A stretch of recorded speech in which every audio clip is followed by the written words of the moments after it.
আসসালামু আলাইকুম everyone. Culinary art by সানজুর আজকের আয়োজনে আপনাদেরকে ওয়েলকাম জানাচ্ছি। আজকে আমি ছোট থেকে বড় সবারই পছন্দের একটি রেসিপি নিয়ে হাজির হয়ে গিয়েছি।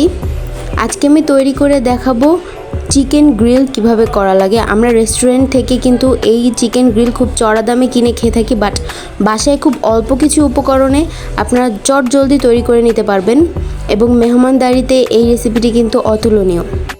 পাশাপাশি আমি নান রুটি সার্ভ করেছি।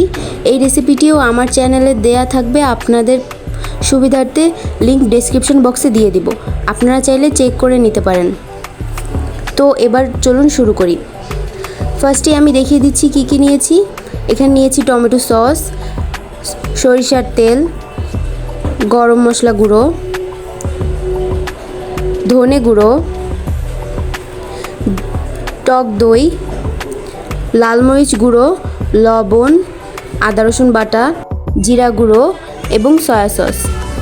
আর এখানে মেইন উপকরণ হচ্ছে আমাদের চিকেনটাকে আমি একটু বড় সাইজ করে নিয়েছি এবং মাঝখান থেকে দেখুন কিভাবে কেটে দিয়েছি, যাতে মশলাটা প্রপারভাবে ভিতরে ঢুকতে পারে। এবার আমরা চিকেনটাকে মাখিয়ে নিব।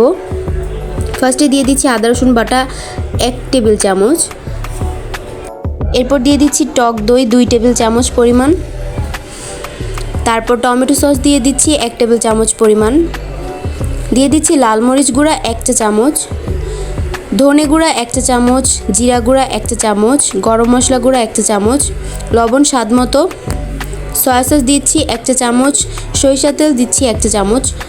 এরপর ভালো মতো সবগুলো উপকরণ মাখিয়ে নিচ্ছি। আপনারা চেষ্টা করবেন সরিষার তেলটা স্কিপ না করার, এটা দিলে খুব ভালো একটা ফ্লেভার আসে।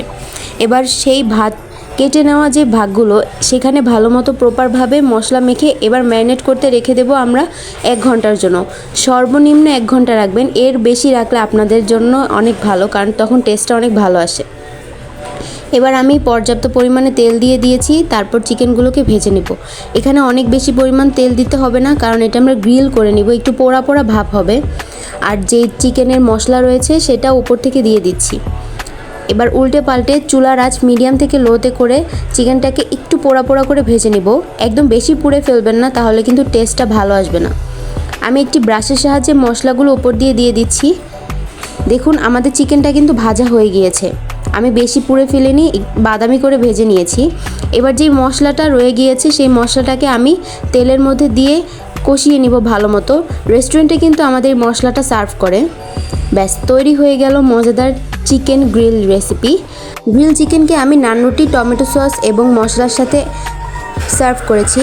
ছোট থেকে বড় সবাই কিন্তু রেসিপিটি পছন্দ করবে। বাসায় একবার হলেও বানিয়ে দেখবেন এবং আমার সাথে শেয়ার করবেন।